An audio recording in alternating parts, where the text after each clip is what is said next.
I read a script and I will automatically have a gut feeling towards it. The philosophy is following that in combination with how the dialogue goes with the director who I'm going to work with. If those two align, it's a very good start.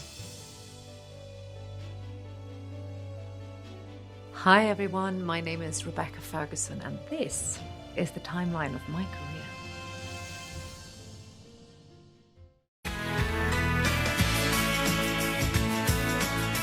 The whole story, I think, about getting the role in Nya Tider, New Times, was I started off in a modelling agency because my mum had forced me in to do this competition, but I was far too short and obviously didn't look like a supermodel, so I was put into the people category. And that's when the soap opera looked for their actresses. They went through the people catalogue. And I was asked to do a casting, and I think I turned it down once or twice until my mother pushed me into the rooms and forced me to do it. I think at the age of 15, it was a good age to capture someone, I think, because the work environment became second nature to me. We were doing 2.5 episodes a day, so you would receive all of your scripts on the Friday for the entire week, and then you study during the weekend. We had 2 sets shooting at the same time, and because I was the lead, I had to run in between. So I rehearsed, then shot, then rehearsed, then shot, and shot and rehearsed. It was an intense learning skill in learning lines and crying very fast. I draw the blade upon myself. If you come one step closer, I will cut my throat and die right here. Play acting. I will not be your mistress. This was my first ever casting that wasn't in Sweden. And I did have approximately 7 birth scenes, I think, where I had to give birth in different variations. You know, in bed, on all 4, on 2 blocks of stones, pushing balloons down. Having my first casting abroad and landing that role and then being nominated with the most incredible actors, it was terrifying and wonderful and odd and unimaginable. Take care of him for me.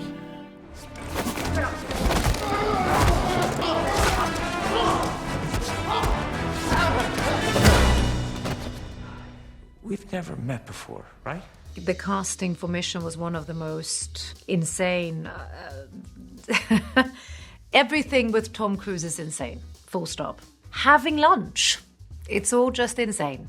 And that's why we love him. But yeah, I was in the desert on a camel called Barbie, I remember. And I was asked to meet Tom Cruise and I was, from the camel the same day I was on an airline, arriving Luton Hoo. And there he was, so relaxed, in a lovely blue cashmere jumper, blue jeans, and shoes. How about that? Yeah, and it was just really weird. We bonded, we laughed, we drank coffee. It felt very normal. And I think a couple of days later they called and said, "You've got the role, but you can't tell anyone. It's a secret. We'll let you know when you can tell someone." When I arrived back in Morocco after the meeting with Tom, they then flew over the stunt team to test my skills on martial art and general moves, if I had what it took to be able to train me to a level that I could do my own stunts. I apparently had skills, maybe from dance or something. It felt very natural. So it felt very obvious that I would be doing the stunts myself.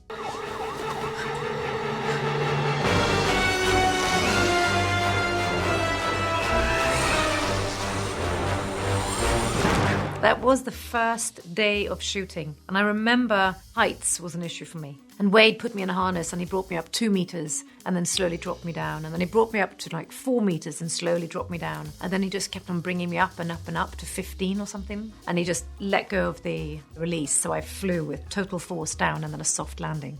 I mean, I was petrified and excited and I wanted to hit him. And I mean, I was so furious and I loved him. And he said, "This is the worst thing that would ever happen if something malfunctions. That feeling of an instant drop will be nothing." And that kind of took me to a stage that I could do the jump. But I remember swearing when I jumped up and I straddled Tom and he held me and I just, every single bad word I could say, I just screamed in his ear and he went, "Great, are you ready then?"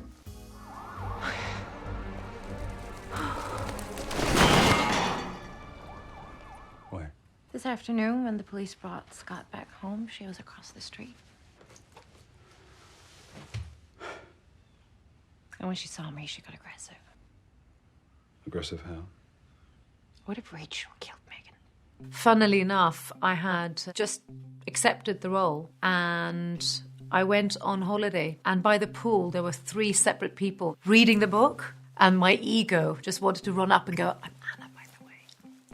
But it was quite fun because it was so present. It was such a popular book for the time. I think I was interested in the fact that she was neurotic and caught in a very horrible relationship that she was trying to get out of. And the idea of speaking American has always been a challenging thought, and I always do love a challenge.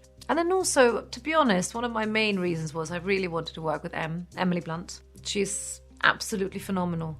Incredible, incredible woman. I'm going to stand right here. I'm not going to come closer. I just need to talk to you. I don't want to hear anything you have to say.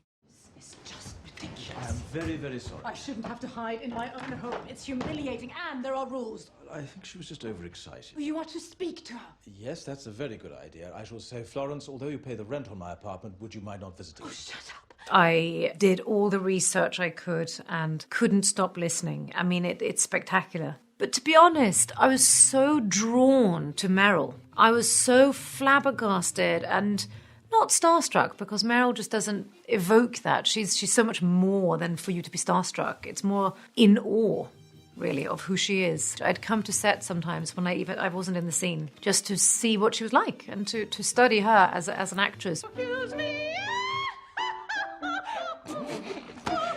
And I have never met anyone so humble and kind. She would walk out and have fun with everyone there. She would do this scene over and over again, and a little bit of a stand-up in between just to keep everyone happy.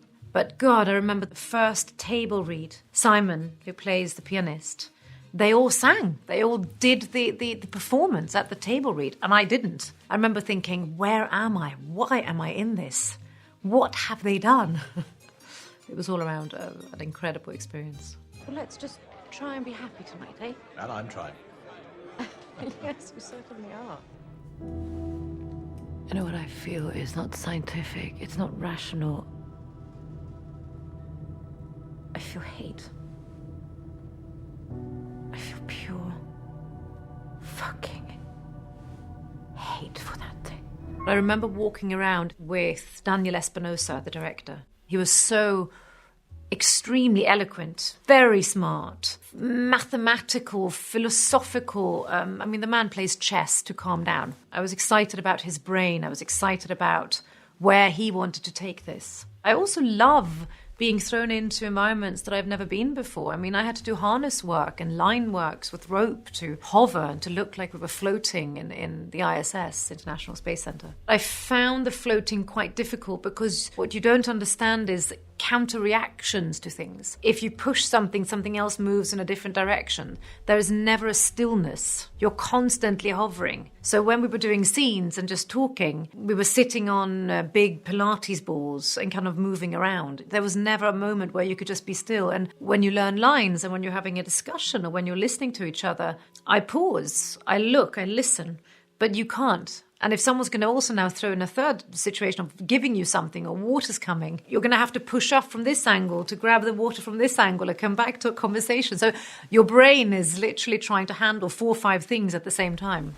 What I think is interesting is every film I do, we can compare to a nature disaster, politics of today. It's all constantly on the agenda. But you can also just simplify it with the fact that it's just a story. It's a story about people being stuck in an environment and having something threatening them, and them all reacting in different ways due to their past or due to their own torment. And I think I saw that this film in a much more simpler way, how we respond to threat and what is threat.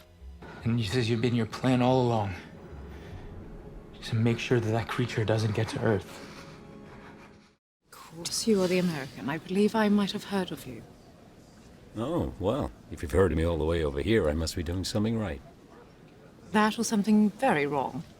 I absolutely love Buzz Luhrmann's quirkiness, musical. I can appreciate a musical. I also can find musicals kind of in my face annoying when they sing all the information. You know, I understand that you're hungry and you're going to take the bus. What got me to fall in love with this was the director, who basically rocked up with a beanie on his head and a television under his arm.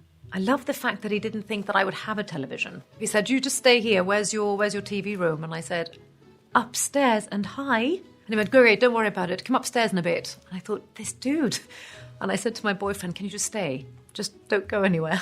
And he just started telling the story about P.T. Barnum. Painted the most stunning picture. And I thought, I'm happy to be a teacup in this film. I actually don't care who I am. And then I happened to become Jenny Lind, who obviously was someone I knew about. So when I went on board, I said, I'm really happy to sing. And they said, we've got it covered. And I thought, no, I know you've got it covered, but when I act it, I'm going to have to sing. And because I went to music school, I trained, I got my voice ready, and I did every take singing. And I said, is it possible to sort of merge them? I tried to push for my own voice to be in this film. And then I thought, don't. You're not even close. I obviously don't have Lauren's incredible, effortless tones. I listened to the way that she paused and sang, but she also embodied my movements. So it was a complete merge of her voice and my breathing and my movements and my singing. All the shine of 1,000 spotlights, all the stars we steal from the night sky will never be enough,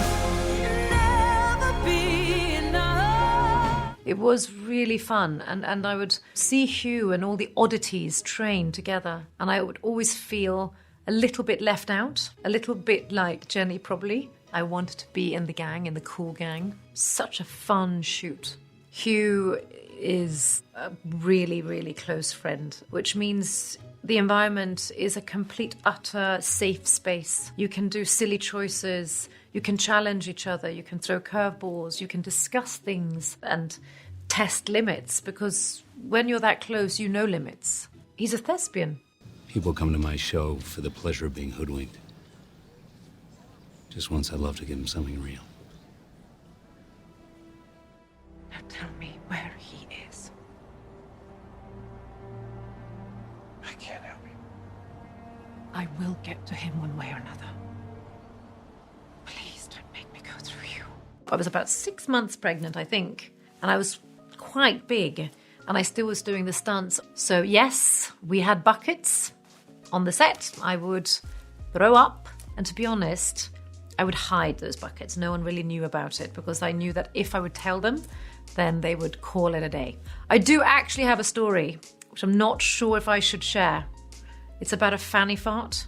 That's literally when we fart with our fannies. I'm going to go for it. I don't care. Sean Harris is one of the actors. He is awkward, uncomfortable, so terrifyingly scary, and he knows it. And then I kind of fell in love with him in the second film. We got a good connection. And there's a scene where I do my famous killer thigh move when I jump up and I wrap a leg around. Since I'm ridiculously pregnant and boobs out to here, they forklift me up.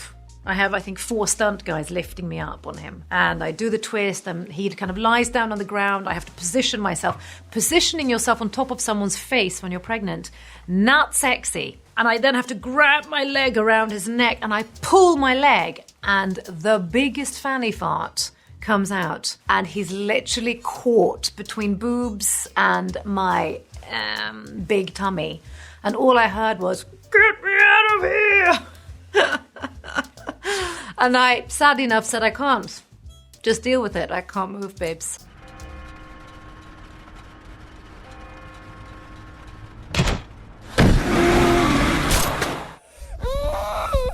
No, please let me go.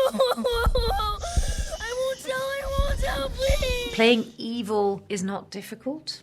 I need to attack it in a way that goes even darker. Now, for me to be a mother, to be honest, someone asked me this and said, how are you going to do this? And I thought, I don't really compare them. They're not interesting. I have a wonderful son at home. He's the same age. I have also very clear things I need to be doing, the way I have to, chop him up. That my head is quite focused on the task ahead, which I also found quite interesting for the role. It's like filleting sushi, really. It wasn't until the moment that Jacob started screaming, I realized how much it affected me. I'm behind the scenes, I'm waiting for the sound or the noise that I know is my entrance. And he started making this squealing, sort of animalistic, guttural screams. And I nearly burst out crying behind the camera, and I knew that I was supposed to enter. So I was standing wiping tears from my from my face. And here I am, 2 seconds later saying, I don't compare, it's not difficult, I'm just bloody acting, aren't I? I went motherly. Was my choice. I cradled him. To play someone embracing a child and shushing them and lullabying them into safety before killing them would probably be the most abhorrent, horrendous thing I could ever imagine. But Jacob sold that. He made that scene. Damn, I thought he had another few minutes in it. I wanted to mimic a little bit of facial movements like Jack Nicholson did when he walks up the stairs, but I needed it to be mine, not his. And we hadn't really decided how she reacts in here, but I was playing her character that had these tentacle emotions. So I tried to access that when I was walking and sensing all the characters that have been in this house previously. I remember touching the walls. And then I remember walking, and then he said, to your right is the elevator. And I remember just thinking, well, hi there. I remember just sort of communicating to this memory of something I could feel. It was just, for me, wonderful. We are House Atreides. There is no call we do not answer. The Emperor asks us to bring peace to Arrakis. House Atreides accepts! I was very knowledgeable on Denny's work, which was enough to have a meeting with him. And he walked me through the story and thrown into his childhood dream. And to be a part of someone's nostalgic sort of memory of something is even better. And after that, obviously, I got the book up. I read scripts. It wasn't difficult in the sense that Denny had a vision. And then within that, he gave me space to play and to bring my own idea of a scene. And then I had, the most exquisite actors to work against. I mean, Timothy Chalamet, Charlotte Rampling, Stellan Skarsgård. I mean, just so many. Will you protect Paul? With my life. There are two separate versions of desert that were needed for the film. So we have the rocky, hilly, mountainy locations of Wadi Rum. And then we went to Abu Dhabi, but it was so hot that we could only film from 5:30 until 7 a.m. until the sun came up, because the heat was so hot the cameras would literally melt. And we were in these suits, which was manageable when it was that hour, but then later on it was unbearable. What if I'm not the future of House Atreides? I remember one of the scenes, I didn't really understand how large these sandworms were going to be. And I remember there was a scene where we were running and we have one nearby and Denny says, and then look at it. And I remember thinking, oh, no, there it is. And he goes, no, look up. And I went, oh, no. And he goes, no, look up. And I kept on going. I remember thinking, wow, the scale of this is pretty insane. I think I evolve constantly with each job that I do. Sometimes I think you just need to shake it up a bit. Why do I act in a certain way? Why do I have certain tics and mannerisms, which puts me in very stereotypical roles? So I need to change my action to be offered the roles that I'm also after. I very rarely feel pressure when it comes to making a film. I deliver a character. I have fun doing it. To bring it back, for example, to Tom Cruise, he always makes movies for the audience. Every time, if you're next to him on set, he will ask the question, how will the audience receive this? Do they understand the arc? He constantly thinks about them. I constantly think about myself.